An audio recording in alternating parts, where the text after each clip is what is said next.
lalaki ang arestado matapos hindi sumunod sa ipinatutupad na gun ban ng Commission on Election o COMELEC sa Las Piñas. Ang detalye ng report sa ulat ni Dan Villegas.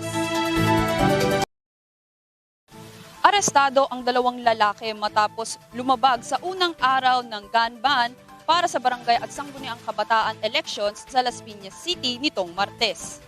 Ayon sa Southern Police District or SPD, nagsagawa ang Tactical Motorcycle Riding Unit ng Oplan Sita sa nasabing lugar kung saan naispatan nila ang dalawang lalaking walang helmet.